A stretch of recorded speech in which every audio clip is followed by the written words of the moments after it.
Hi friends, UV ज्ञान के भंडार में आपका स्वागत है। आज का टॉपिक शायद आपको बहुत पसंद आए और आपके जो बहुत सारे क्वेश्चंस होते हैं कोर्ट मैरिज को लेकर, उससे रिलेटेड मैं कुछ क्वेश्चंस लेकर आई हूँ और उसका आंसर भी लेकर आई हूँ।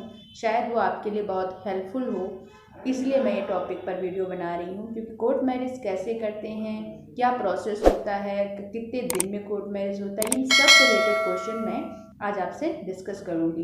पहला क्वेश्चन है कि कोर्ट मैरिज करने के लिए क्या एज होनी चाहिए लड़के और लड़की की।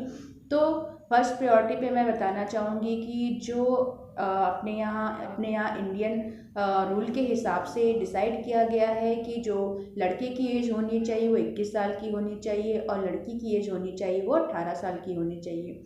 अब बात हो रही है इधर की 18 साल, मतलब लोगों को बहुत ज़्यादा कन्फ्यूज़न है कि लड़कियों की एज शायद 21 साल की हो गई है, 18 से 21 कर दिया गया है। तो अभी ऐसा डिसीजन सुप्रीम कोर्ट से आया नहीं है, अभी वो पेंडिंग चल रहा है। अभी क्योंकि अभी कोरोना का था तो उस पर डेट बढ़ा दी गई है। अभी ये क्वेश्चन बना हुआ है कि अभी लड़की की जो एज है अभी जो 18 थी वही रहेगी, जब इसका डिसीजन आ जाएगा तब उसको 21 माना जाएगा।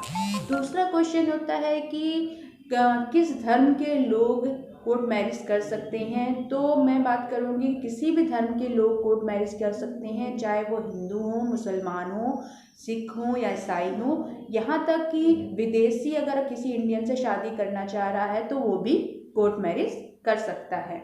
तीसरा क्वेश्चन आता है कि कोर्ट मैरिज करने में कितने दिन लगते हैं या कितना समय लगता है। तो अगर आप पूरे प्रोसेस से जाएंगे तो कोर्ट मैरिज करने के लिए आपको 30 डेज से 36 डेज का टाइम लगेगा। अगर आप पहले उसको अप्लाई करते हैं और उसके बाद जिला विवाह अधिकारी के समक्ष वो लिखित फॉर्म भरना पड़ेगा और उसके बाद उसका शुल्क जमा करने पर सारे डॉक्यूमेंट्स लगाने पड़ेंगे।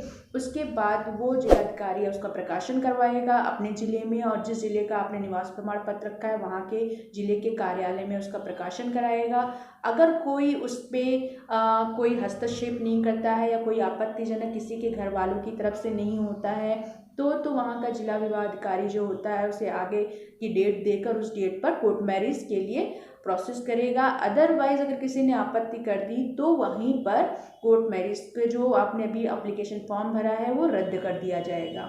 इन केस रद्द नहीं होता है तो जिला विवाह अधिकारी एक दिन डिसाइड करता है और एक प्लेस डिसाइड करता है।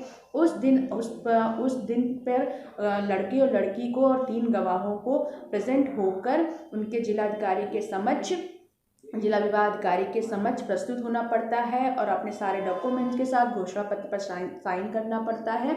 और उसके साथ फिर उस घोषणा पत्र पर जिला विवाह अधिकारी के भी साइन होते हैं। फिर आपको मैरिज सर्टिफिकेट आपको प्रोवाइड कर दिया जाता है। अब चौथा क्वेश्चन आता है कि क्या हम एक दिन में कोर्ट मैरिज कर सकते हैं। हाँ, आप एक दिन में भी कोर्ट मैरिज कर सकते हैं, लेकिन अगर उसके लिए एक प्रोसेस ये है कि उससे पहले आपको, हिंदू हैं तो आपको आर्य समाज के थ्रू जाकर शादी करनी पड़ेगी। और उसके लिए कुछ ज़रूरी नहीं है कि आर्य समाज की जो विधि होती है, जो उनके विधि बनाई गई बहुत ज़्यादा लंबी नहीं होती, उस विधि के थ्रू आपको शादी करने के बाद वहाँ से एक सर्टिफिकेट प्रोवाइड हो जाता है। उस सर्टिफिकेट के बिहाफ पे हम मैरिज सर्टिफिकेट के लिए अप्लाई कर सकते हैं।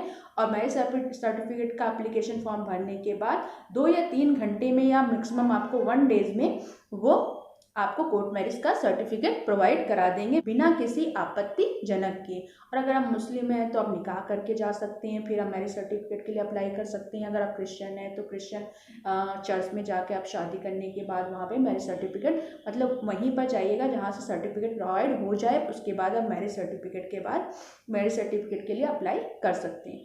अब 5वां क्वेश्चन आता है। जो क्वेश्चन ये होता है कि अक्सर लोग पूछते हैं कि कोर्ट मैरिज करने के बाद भी क्या पैसे मिलते हैं। तो वो उसका रूल तब से आया था कि आपको विवाह अधिनियम 1955 के तहत पहले तो आपको कोर्ट मैरिज के लिए अप्लाई करना पड़ेगा। दूसरा सबसे बड़ा रीज़न है कि आपको इंटर कास्ट मैरिज होनी चाहिए, यानी कि लड़का लड़की में कोई एक दलित होना चाहिए। तब तो आपको 2.5 लाख तक का जो गवर्नमेंट द्वारा 2.5 लाख की राशि दी जाने की बात की गई है वो तभी दी जाएगी जब दोनों पक्षों में एक पक्ष दलित होगा, तभी वो अप्लीकेबल होगा, उसका बेनिफिट आप तभी उठा सकते हैं। और फिर क्वेश्चन आता है कि क्या विवाह करने के जो कोर्ट मैरिज की जाती है उसमें जो रूल बनाए गए हैं वो क्या हैं। रूल ये है कि अगर आपने कोर्ट मैरिज किया है तो आप विद इन 1 ईयर के अंदर डाइवोर्स के लिए अप्लाई नहीं कर सकते हैं, उसकी अनुमति जिला न्यायालय द्वारा दिया नहीं जाता है। हाँ, एक्सेप्शनल केस है कि अगर लड़की को बहुत ज़्यादा, लड़के को बहुत ज़्यादा प्रॉब्लम हो रही है और न्यायालय को लगता है कि ये बहुत ज़्यादा भ्रष्टाचार या बहुत ज़्यादा उसके साथ परेशानी हो रही है, तो वो उसके लिए परमिशन देते हैं। अदरवाइज वो 1 साल के अंदर डाइवोर्स की परमिशन कोर्ट मैरिज में, ये एक रूल डिसाइड किया गया है, नहीं अप्लाई कर सकती हैं। फिर उसके बाद क्वेश्चन आता है कि कोर्ट मैरिज की फ़ीस कितनी होती है। तो इसके लिए हम बोलेंगे हर ज़िले में कोर्ट मैरिज की, हर स्टेट में कोर्ट मैरिज की जो फ़ीस होती है वो अलग अलग होती है। ज़्यादातर इसकी अगर आप कोर्ट मैरिज की फ़ीस की बात करेंगे तो मैक्सिमम 1000 के अंदर ही कोर्ट मैरिज की फ़ीस होती है। हाँ, प्रोसेस में, डॉक्यूमेंटेशन तैयार करने में और एडवोकेट की फ़ीस को मिलाकर आप 10,000 तक का खर्चा आप मान सकते हैं। सब वो डिपेंड करता है न्यायालय के ऊपर कि वो कितना अपना प्रोसेस का फीस लेगा। फिर बात करते हैं, बहुत सारे क्वेश्चंस होते हैं कि क्या हिंदू और मुस्लिम, अगर हिंदू लड़का है और मुस्लिम लड़की के साथ क्या वो इंटर रीजन में शादी कर सकता है या अदर धर्म में शादी कर सकता है। तो अभी इस पे थोड़ा बाउंडेशन है उत्तर प्रदेश में, यूपी गवर्नमेंट में बाउंडेशन लगाया गया, मतलब अभी इस पे डिसीजन नहीं आया है कि हाई कोर्ट और सुप्रीम कोर्ट के द्वारा, तो अभी ये पेंडिंग है। तो अभी मैं रिक्वेस्ट करूँगी, अगर आप हिंदू हैं और मुस्लिम धर्म में, या मुस्लिम हैं और हिंदू धर्म में शादी करना चाहते हैं तो इस चीज़ को थोड़ा डिले करके, अभी जब तक डिसीजन नहीं आता है तब आप इस पर आगे बढ़िएगा। फिर बात करते हैं, अक्सर क्वेश्चन आता है कि क्या लड़के और लड़कियों ने अगर कोर्ट मैरिज कर लिया है तो क्या घर वाले उस पर केस कर सकते हैं। जी, केस करने का अधिकार तो उनको होता है, लेकिन अगर आपने प्रॉपर शादी की है और आप बालिग हैं, आपके पास मैरिज सर्टिफिकेट है, किसी तरीके का कोई ऑब्जेक्शन नहीं है, मतलब कि आपने रजामंदी से दोनों ने शादी किया है, तो वो केस करते हैं तो आप उन सब चीज़ों को दिखाते हुए उस केस को रद्द भी कर सकते हैं और उसके आगे बढ़ सकते हैं। एक और क्वेश्चन आता है कि क्या अगर हम कोर्ट मैरिज कर लेते हैं तो हमारे पेरेंट्स क्या हमारे खिलाफ FIR दर्ज करा सकते हैं।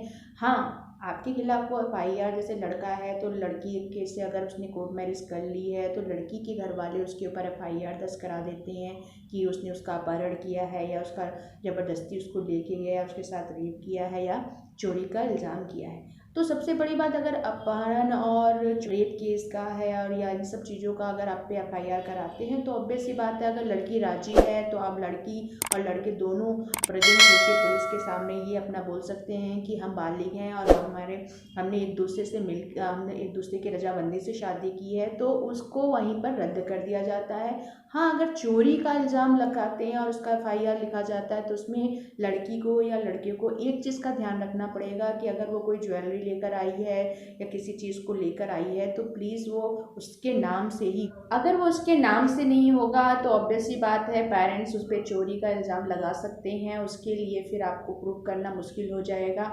इसीलिए आपसे रिक्वेस्ट है, अगर आप घर से कोई चीज़ लेकर आ रहे हैं, कोई भी कीमती चीज़, तो प्लीज़ पहले ये इंश्योर कर लीजिए कि वो आपके नाम पर ही हो, अदरवाइज़ आप FIR के चक्कर में पड़ सकते हैं और इसका प्रॉब्लम आपको उठाना पड़ सकता है। ओके गाइज, ये सारे क्वेश्चन जो आपके दिमाग में हमेशा आते रहते हैं, अगर इसके अलावा और भी कोई क्वेश्चन है आपके दिमाग में तो प्लीज़ कमेंट बॉक्स में कमेंट कीजिएगा और मुझसे पूछिएगा, तो शायद मैं आपके प्रॉब्लम को सॉल्व कर सकूं। ओके गाइज, अगर वीडियो पसंद आया हो तो लाइक कीजिए, सब्सक्राइब कीजिए और बेल आइकन पे क्लिक कीजिए। Thank you.